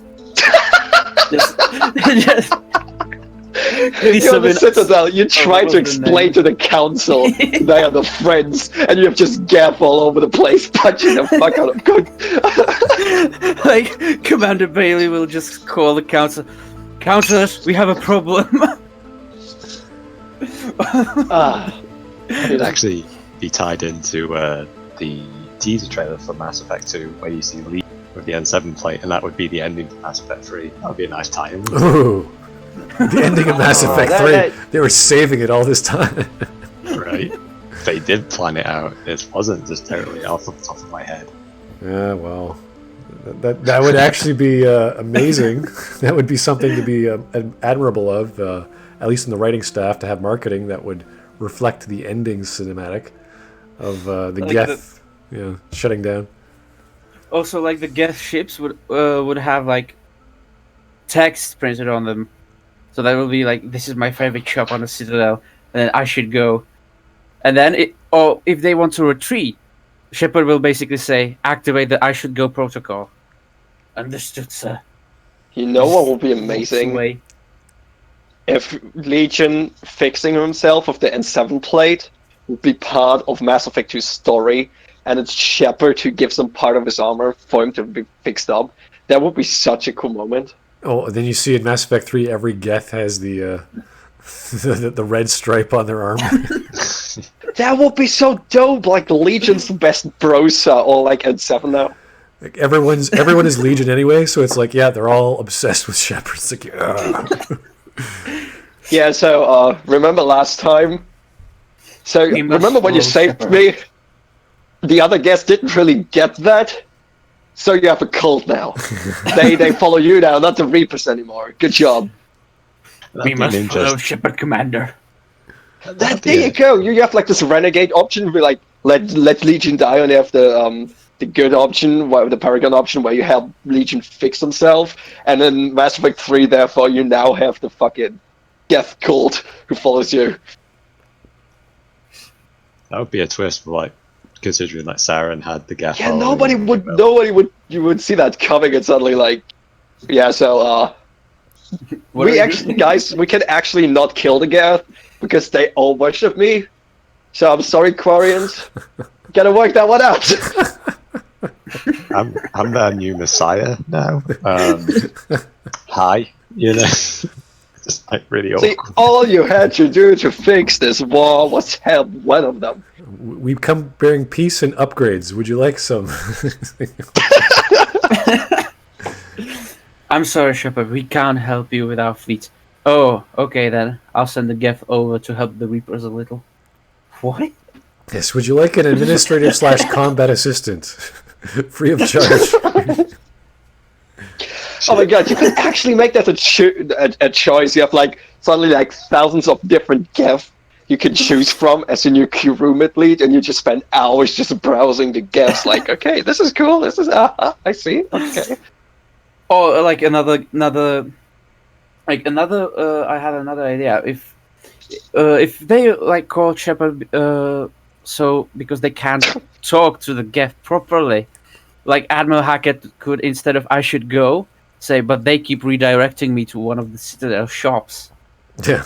You can go crazy with like having like a protocol droid Geth who's like, he's got this chassis like a Krogan, so they communicate well with Krogan, so they keep headbutting each other. So imagine this Krogan chassis, but this one eyeball just like staring at you the entire time, constantly headbutting people.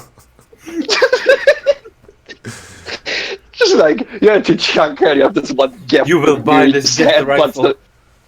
Headbutts all the Krogans into like them falling down and being knocked out for a while. Yeah. And Rex like, what the fuck He is going on? becomes chieftain in It's about like, half an hour because he just headbutts the crap out of everyone.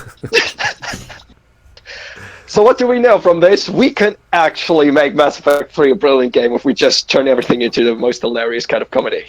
There you go. Good job, yeah. everybody. If you just make it a meme machine of all the stupid things they did in Citadel and made the whole game this crazy Shepard fiasco of Geth and Quarian love and Krogan's headbutting people and all the other weird aliens doing their weird alien things, that would have been like at least entertaining. And we would say, oh, this is silly, but it would be a farce, and you'd be okay. This is obviously all they could have ever done. It'd be like Farscape. Imagine if Babylon 5 became Farscape in the last 5 episodes. You'd be like, what the hell? What is going on? And then the child at the end of the game with his grandfather with the Stargazer one's like, that really happened? It's like, yeah. That's fucked up, dude. It's like, I know. We have no idea how we actually won that. Shit just happened.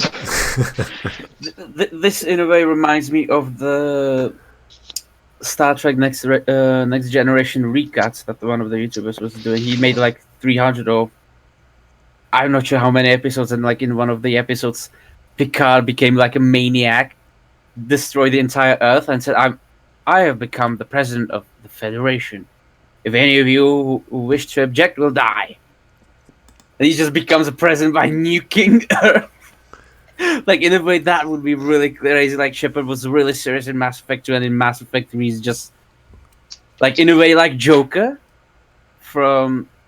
Yeah, we don't have the firepower anymore because the plot took it away from us. We had the super awesome guns, but they're gone now because, I don't know, just like fucking Newgard. We will kill at least a third of the Reapers. It's like, better than the Protheans. Fuck yeah. Oh, maybe if one of the conversations on Rannoch, on Rannoch he talked to the Reaper. If he talked to the Reaper on Rannoch, like, hey, the Shepard, and he will be, I just have one question. What is 0 divided by 0? Explain. And the Reaper would just shut down. Yeah, Shepard just... like, explode. The final question is, if you type Google into Google, it will explode. Because it can't search itself. You will. Or maybe Shepard. Yes. He will do like I have Alexa. just one question. Who was first, Fred or the Cosmic Egg? There you go. Bring EFOP law in there. Alexa, what is 0 divided by 0? Explosion incoming. Yeah, the classic logic bomb from the original Star Trek series. Ask them the question. It'll be too easy. Ask them. Can love bloom on the battlefield? Oh. Boom. and then like Joker would be, what the hell, man? Why didn't we do that in the first game?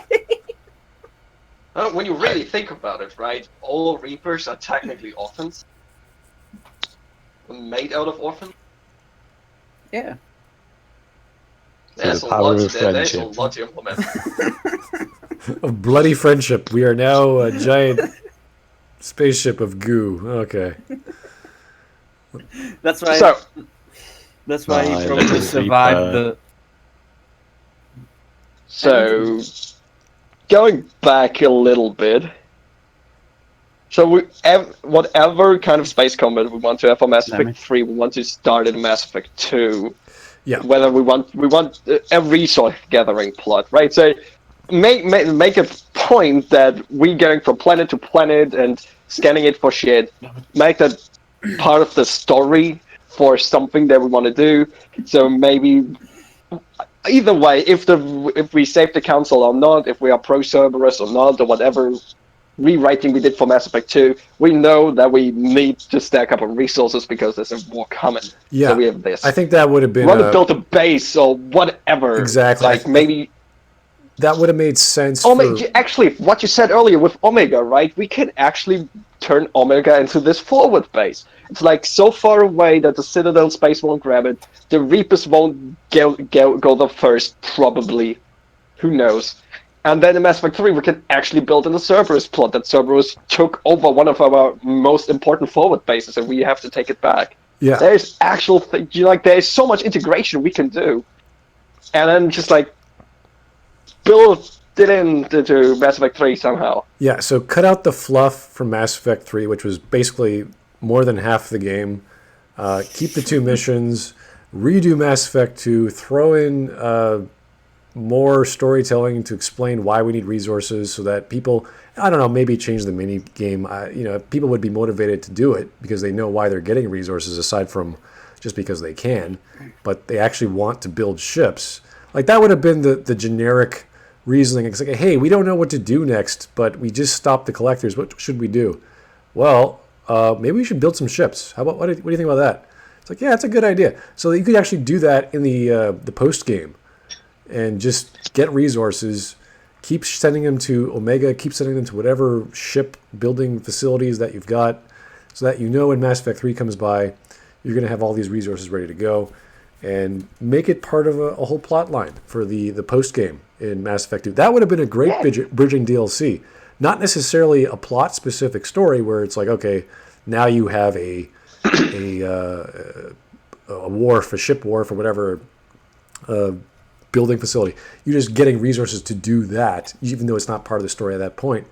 But you're ready to go, and then boom, Exactly. and then boom. Now that you're doing it, now you have to get ship designs. You have to get the best engineers to make the best designs. You have to get the Geth on board. You have to get the Rachni contact. You have to get all these ships going. Then you have your micromanagement. Then you have your sending off of ships into areas. You're fighting off all these fronts, and you're just pushing back against this storm that you can never stop. Because that's the idea. That's the idea. The Reapers are so powerful. We've never tried these weapons out. Maybe they've adapted. Yeah. Maybe they get bigger and better. We have to make better weapons, and we just can't fight that tech gap. We can get close. Like we can slow it down, but there's this tech gap. Our ships just aren't fast enough. They're just not strong enough. Like obviously, if we wouldn't be too believable if you actually made better ships. Like that would be kind of awkward. Honestly, Yeah. For example, I'm right, we wrong. wanted to say that we start researching stuff anyway in Mass Effect 2, right? I had the idea within the 2 years, people started researching stuff on their own. Tali did something, Liara did something, right? So there are... we wanted to establish like this science base anyway, right? So we can tie this entire resource gathering into that plot anyway, and it's just after the main story is done, we can start start opening it up to this...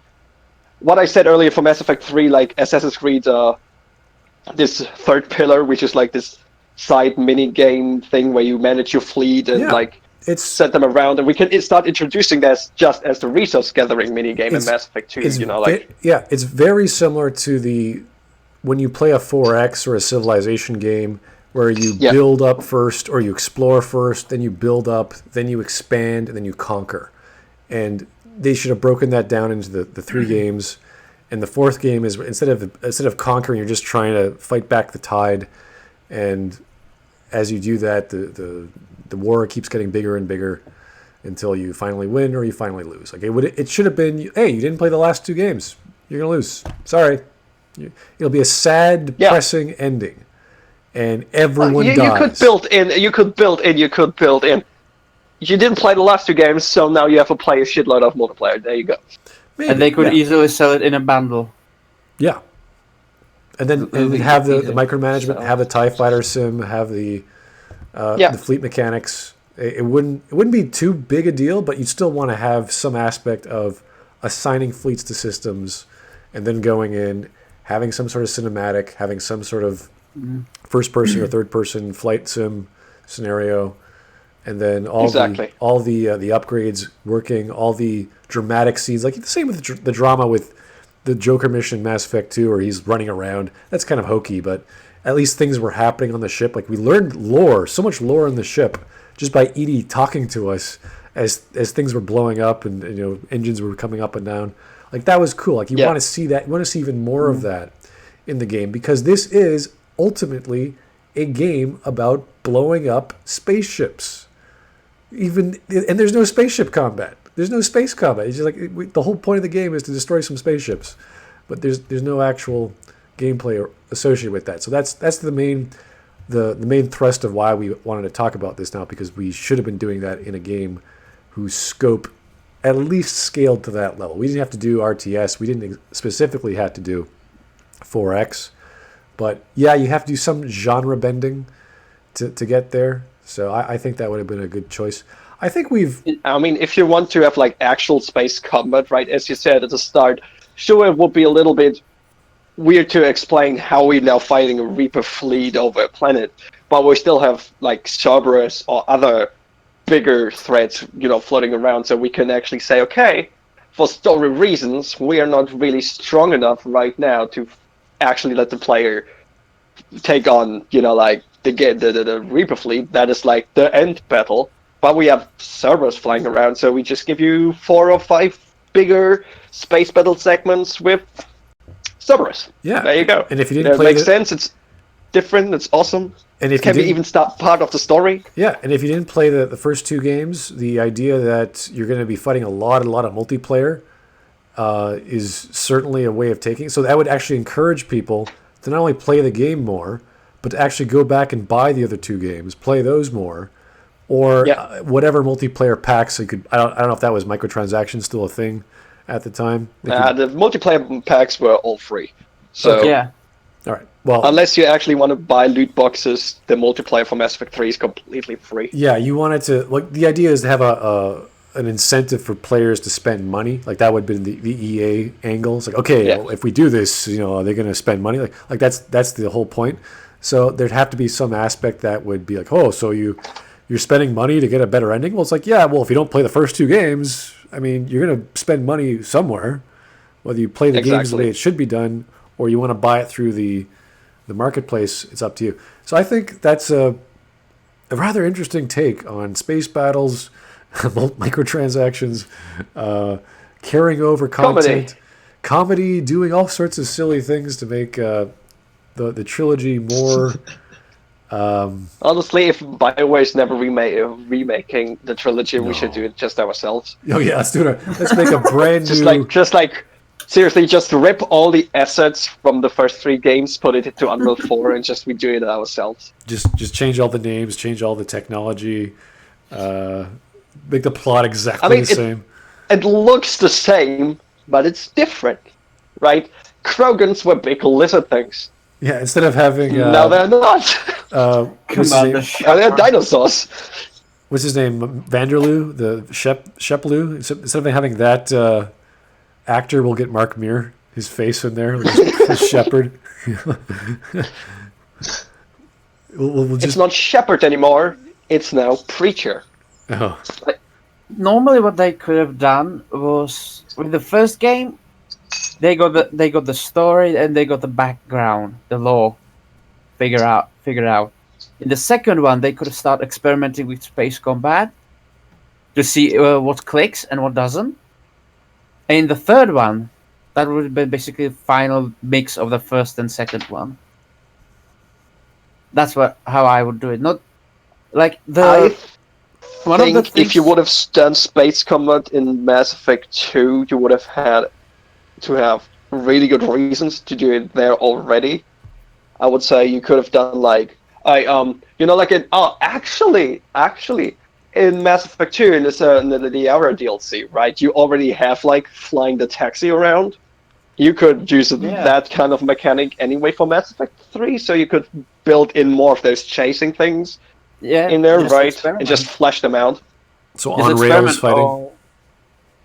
For example, or you could just say, because you're in the Terminus systems, there are a lot of pirate fleets. You could actually build an entire... Yeah, you would build your own fleet. The Omega plot, fuck the Omega plot, how it is now, and just fucking something happened. Let's go with the idea I had that Garrus actually helped Liara find the Shadow Broker because he freed someone and then he got thrown out of CSEC and now he's in the Cerberus systems with his own crew fighting his guerrilla style whatever wars in space. So his entire arc is space battles. How awesome would that be? There you go. Yeah, but also in a way, how you said that you would be fighting an unstoppable force. It's basically another flashback that I got, but in a way, it reminded me of the last Matrix movie, where they were defending the last human city from all the robots. I do not remember that movie. Yes, when defending Zion, and basically they come to the. I think that's where they should have ended in terms. The good ending, if you want to call it a good ending, would basically be. Obviously, you would have a crucible-like device, and Shepard's basically if you don't back off now, we're going to use this weapon. It's going to annihilate all of us. And obviously, the bad ending is Shepard activates it, and it just kills everyone. Yeah. I had a flashback of that battle, and also of the commander, when he was just shooting on the robot, all the bots down before they swarmed him down. Yeah. Yeah. That would have been like awesome. If, for example, Anderson could have died that way. Like, imagine him just holding, like, for example, like 2 Avenger rifles, just shooting all the bots down. Or maybe like husks, for example. Yeah, we should implement dual wielding of weapons in Mass God. Effect 3. Just like bring back the rocket launchers from Mass Effect 2 and just let me dual wield them. I would prefer the Kane cannon. What? Jesus Double Christ, you just have nukes. fucking 2 new tactical nukes. Okay, here the scenario. You're on Tuchanka, you're surrounded, and just Rax throws you 2 of them. You're just like, what the fuck? It's like, and he just reloads also too. It's like, just shoot him, we will do this. It's like, Shepard's like, holy fuck, okay. And then you have like 10 minutes of just destroying everything. Yeah. Like they stop. Rex is getting out of the car, and he's explaining that, well, Tuchanka became this like this because we used a lot of nukes, and Shepard just loading his cane. What? What were we talking about? They're like, no. Shepard is like, wait, what? It's like, yeah. But in We a still way, have it them would make here. sense. In a way, it would make sense because he's basically like a cyborg. So he like That should be it would another also, stream, like talking about him like genetically modifying himself and shit. yeah, I like would've Gareth loved would more be on that end. Gareth would be like, bro, how can you use 2 weapons? And because I'm a cyborg, dude. He just runs off to front There you line. go. Oh my god, that would be so incredible, right? What is the first or the second stream where we were talking about like Shepard could, like, as a renegade, have the ability to upgrade himself even more till he becomes like more and more cyborg? That was the second one, I think. The meme I made was the dual wielding the Avenger assault rifle bitch slap because it happens in so many cutscenes. But if you have 2 of them, that'd be like you'd be clubbing someone like in the throat like at the same time. Like, Yeah, just that like it just reminds me- unlocks when you're just modified enough, and then you can dual wield all the weapons, and it just becomes like this crazy ass mayhem shooter. And then you could also have like, dudes, why do you use Avenger rifles when I always equip you with the better ones? You don't know, dude. Just cutscenes. Jesus Christ. Just We will turn cutscenes, Mass man. Effect 3 into the most amazing game ever. It was like, it will have nothing to do with Mass Effect at one point anymore. It's just like, you just start play with, it and sit there like... You start with What the fuck is canes and happening? just build up from there. It's like, okay, what's better than a cane? In the end, you would just dual wield those. You would just fucking dual wield the normal Yeah, because of the stupid ammo system in Mass Effect 2, whatever the universal heavy ammo system, is that what it was? I can't remember. It's this dumb idea. It's like, why do I need a gun when I have a cane? It's like, yeah, just save up your cane Yeah. shots. Like, Can you Shepard, what are you imagine? holding? That's a black hole I generator. don't know how like, it is still a nuke. So, if there's close quarter combat, Well, I don't see the use of the according cane to the lore, any useful. according to the lore, it's just a normal Mass Effect gun that's just bigger. So they could actually come out with a nuke. That would be fun. But yeah, if they want to go over the top, you could just totally say, forget all these pansy little pea shooters and hand cannons. Mass-produced.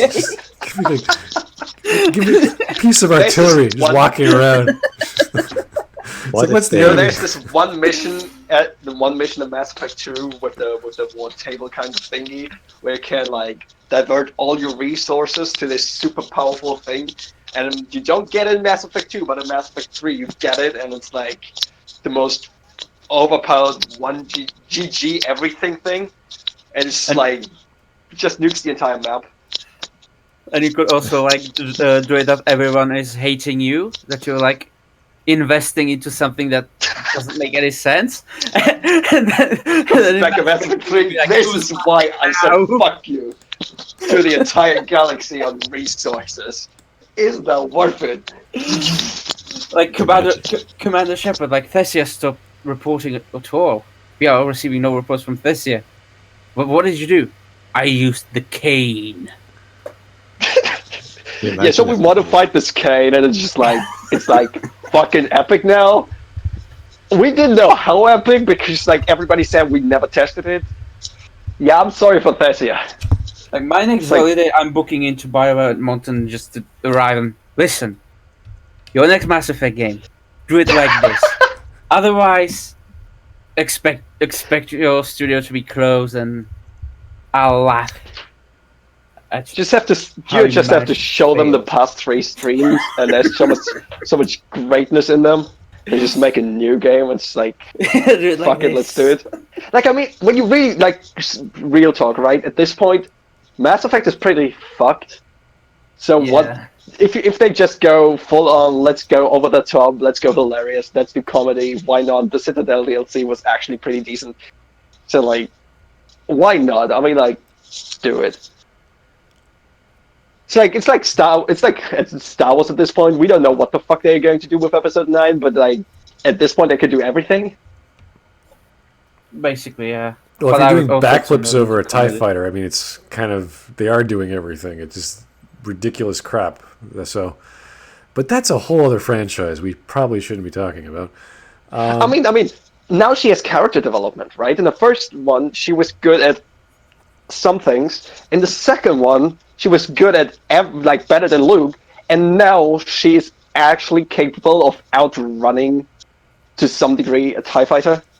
So like, there's actual character development. There was no She reason. just gets more of a poet. It makes no sense why she was even running in the first place. I'm in the middle of a desert. Like, how did you even get that? She's just chilling in the desert. Like, at one point he will come. I know he will come. Like, years later, he's coming. Anywho, we're getting off topic. I think we're pretty much done all of our ideas for space combat, space fighting, Yeah. spaceship ideas. Yeah, It's just started the getting Mass into the Effect meme 2. combat. Well, yeah, but it's, I think we've had enough brainstorming on here. It's interesting. So yeah, let's put it all together. Yeah, so Really? the idea is we wanted to have a storyline which led into this gameplay mechanic because that was the point of the story, to stop a bunch of spaceships. So how do you stop a spaceship with another spaceship or with a really big gun or things of that nature? And instead we got a big Deus Ex Machina device which didn't make any sense. So sadly we had to come up with our own ideas, which are ridiculous, but even still more believable than what we were given. So thanks everyone for your time. UDP, thanks for coming by after a hiatus of a month or two. Thanks, It James. was a month and a half, yeah. Yeah, James and the Doctor for tuning in. We always appreciate your input. And all the people in the chats and super chats, that was great. We're going to be hopefully either next week or the week after for our next episode of Mess. And we'll keep you updated. So thanks for joining us, and we'll talk to you later. Goodbye.